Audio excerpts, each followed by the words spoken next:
Terima kasih Komisi 8 diikutkan memberikan sambutan di acara kita yang luar biasa ini. Kami ada beberapa catatan di dalam rapat-rapat di Komisi 8, tentu kami berharap ini menjadi bagian dari pelaksanaan program kita ke depan. Yang pertama,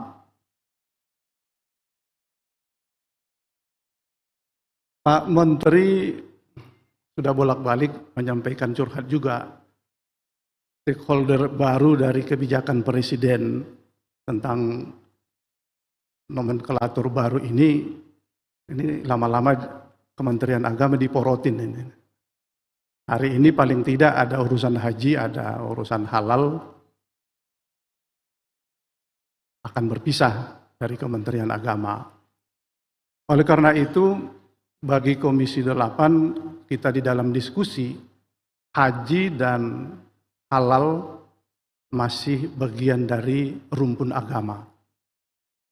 Maka karena itu, sekalipun ada badan baru, tetapi tidak bisa lepas dari Kementerian Agama. Bagaimana cara merumuskan itu? Ya, di forum kita ini akan kita rumuskan nanti. Kalau urusan haji berdiri sendiri, mungkin kajian agamanya nggak bisa juga harus ada di Kementerian Agama. Demikian juga tentang halal.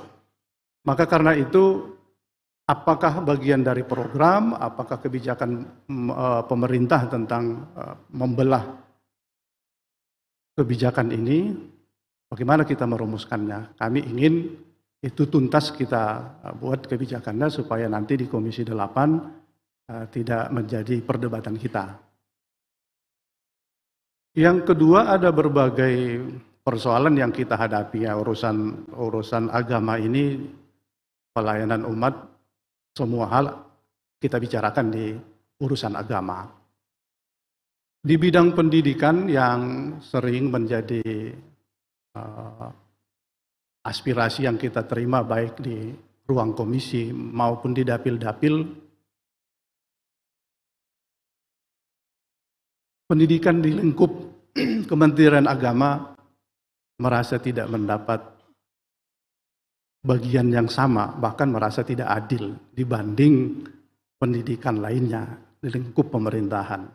Apakah itu KIP, PIP, dan lain-lain, siswa kita merasa tidak sebanding dengan rumpun pendidikan lainnya.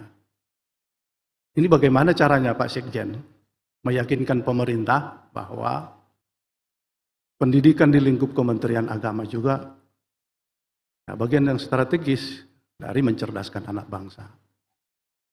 Dan bahkan di berbagai pelosok negeri, pemerintah belum bisa hadir karena keterbatasan anggaran, SDM, dan lain-lain. Itu diambil alih tanggung jawabnya oleh berbagai kelompok yang berada di ruang lingkup pendidikan agama di Kementerian Agama.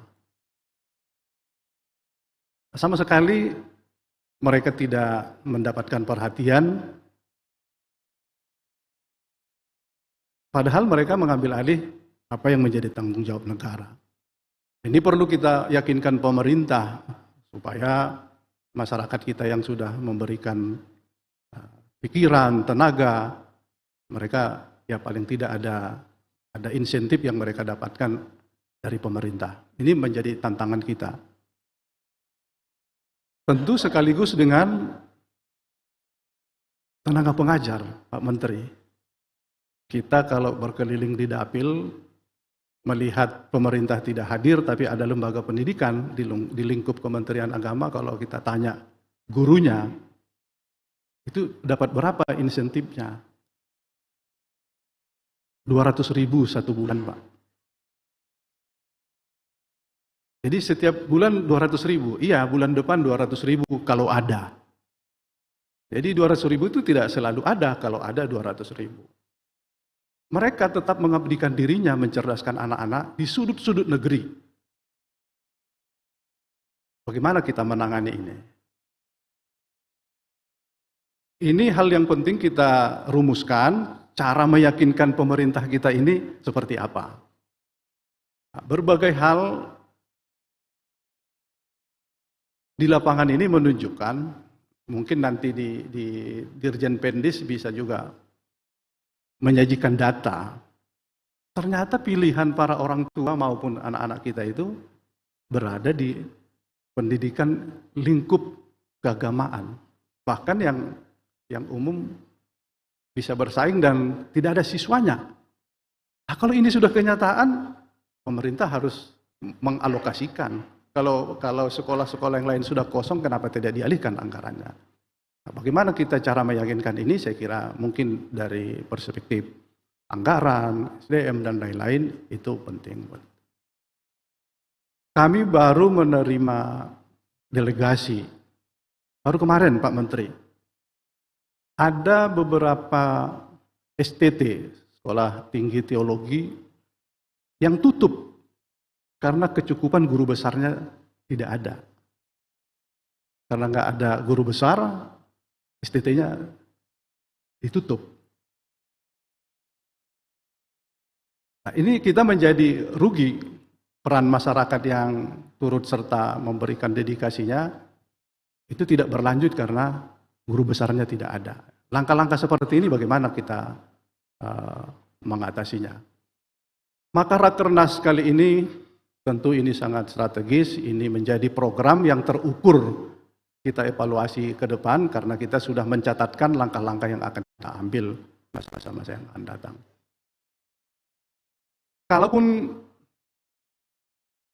urusan halal dan haji ada di badan, saya pikir tidak terlepas, kita harus rumuskan juga di Rakernas kita ini karena Dirjen Haji saya kira punya catatan yang cukup sulit kita mengatasi persoalan perhajian kita. Ada jamaah tunggu yang cukup panjang, ada kenaikan pembiayaan haji yang setiap tahun naik, dan itu menjadi persoalan. Padahal haji bagian dari puncak beragama dari umat kita. Sementara profil jamaah kita tidak semuanya yang punya kemampuan yang mumpuni untuk melaksanakan ibadah haji. Kalau kajian kita ini sudah sangat strategis dan kita mendapatkan jalan keluar, ini panduan bagi badan untuk melaksanakan perhajian sama saya yang akan datang.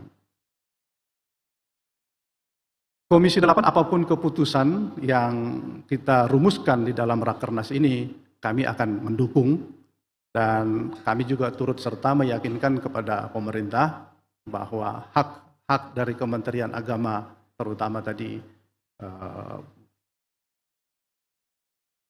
bagian kita untuk mendapatkan kesempatan anak-anak itu, ya PIP dan KIP itu harus kita dapatkan.